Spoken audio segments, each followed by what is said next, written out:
Hello बच्चों। आज मैं आप लोगों को क्लास 8 का जो आपको डीओई की तरफ से आपको पता है 2 प्रैक्टिस पेपर मिले हैं। तो एक प्रैक्टिस पेपर हम कर चुके हैं, वो चैनल पे अपलोड है। प्रैक्टिस पेपर 2 भी हमने कर लिया है, जिसमें सेक्शन ए बी और सी हमने कर लिया। डी सेक्शन है और ई सेक्शन केस स्टडी भी शुरू कर दिया है। 2 केस स्टडी हो गई थी, सिर्फ एक ही क्वेश्चन रह गया, क्वेश्चन नंबर 16। फिर हमारा सेक्शन ई भी कंप्लीट हो जाएगा। चलो आज इसे कंप्लीट कर लेते हैं। यहाँ पर आपसे क्या कह रहे हैं, यहाँ पर आपको दिख रहा है मेंसुरेशन से रिलेटेड ये क्वेश्चन है। पहले क्वेश्चन रीड कर लेते हैं। Kira Sneha wanted to prepare a vessel to provide water for birds.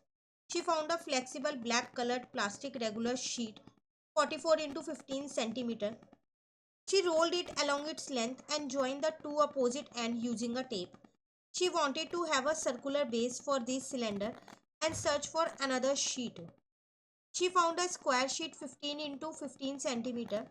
She got a circular sheet just equal to the base of the cylinder cut from it. देखो क्या कह रहा है, गर्ल है स्नेहा, वो एक ऐसा वेसल बनाना चाहती है, ये वेसल मतलब बर्तन बनाना चाहती है जिससे वो उसमें पानी डाल सके बर्ड्स के लिए। तो उसने एक ब्लैक कलर का प्लास्टिक रेक्टेंगुलर शीट ली, ये वाली वो शीट है ये रही, ठीक है। इसको उसने रोल कर दिया, रोल किया उसकी लेंथ की साइड से, तो वो एक सिलेंडर की शेप ले लेगा। आप इसे घर में नॉर्मल एक पेपर लेके भी रोल करोगे तो वो सिलेंडर की ही शेप लेता है, ठीक है। उसके बाद उसने इन दोनों एंड्स को टेप से जोड़ दिया। अब नीचे का बेस, सर्कुलर बेस के लिए उसने क्या किया, एक और शीट ली जो कि स्क्वायर शीट थी, जो 15 इंटू 15 सेंटीमीटर की है, ठीक है। और उससे उसने उसका बेस बना लिया। क्वेश्चन आपसे क्या कह रहे हैं यहाँ पर, what is the radius of the base CSC of cylinder. देखो आपसे क्या कह रहे हैं यहाँ पर, आपको रेडियस बतानी है बेस की। तो आप कैसे बताएंगे रेडियस यहाँ पर। तो अगर हम अपना फर्स्ट पार्ट यहाँ पर देखें, तो जब आपने उसको लेंथ की साइड से रोल किया, तो जो ये नीचे का ऐसा बना होगा गोल, ये पूरा का सरकमफेरेंस 44 रहा होगा। कि आप उसे लेंथ की साइड से रोल कर रहे हो तो सर्कल की शेप में ये आया होगा, 44 होगा। तो इसका मतलब मुझे यहाँ पर सरकमफेरेंस पता है इसका, वो है मेरे पास 44 सेंटीमीटर। सरकमफेरेंस का फॉर्मूला होता है 2 पाई आर, बराबर में हो जाएगा 44। तो पाई आर इज इक्वल्स टू में 22 हो गया। तो 22/7 इंटू आर, पाई की जगह पाई की वैल्यू रखी, कट गया ये। 1/7 R is equal to 1, R की वैल्यू आ गई 7 सेंटीमीटर। फर्स्ट पार्ट तो हो गया। सेकंड पार्ट में कह रहे हैं find the area of circular sheet. Circular sheet का एरिया निकालो। तो हम रेडियस निकाल चुके हैं, एरिया का फॉर्मूला होता है पाई आर स्क्वायर। तो 22/7 इंटू में 7 इंटू 7, ये कट हो गया। तो आपके पास 154 सेंटीमीटर स्क्वायर इसका एरिया आ गया। क्लियर। नेक्स्ट थर्ड पार्ट में आपसे कह रहे हैं find the CSC of cylinder, मतलब कर्व्ड सरफेस एरिया निकालना है सिलेंडर का। वो होता है मेरे पास 2 पाई आर एच। 2 की जगह 2,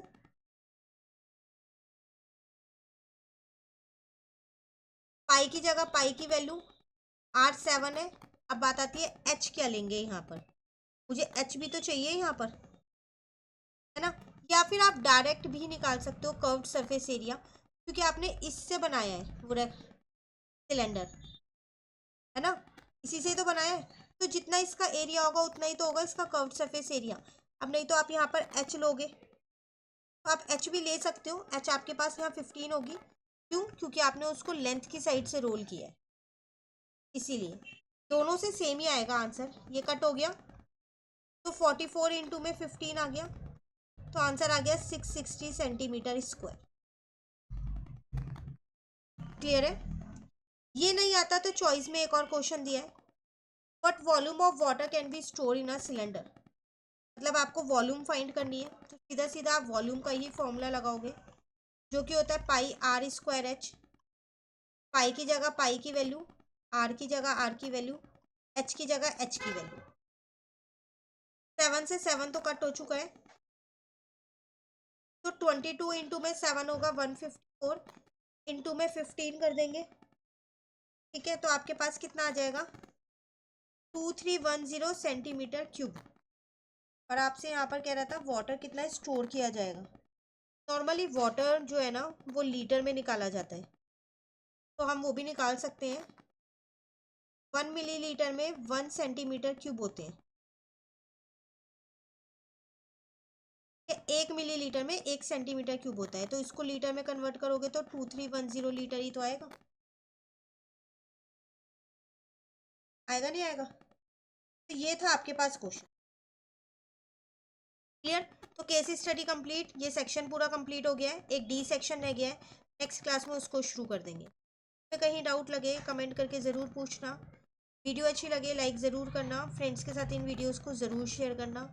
क्लास 8 के एनसीईआरटी के सारे चैप्टर्स, एग्जाम्पल्स, ट्राइजीज, एक्सरसाइज सब चैनल पे अपलोड है, वहाँ से आप अपनी प्रिपरेशन स्टार्ट कर सकते हैं। Thank you.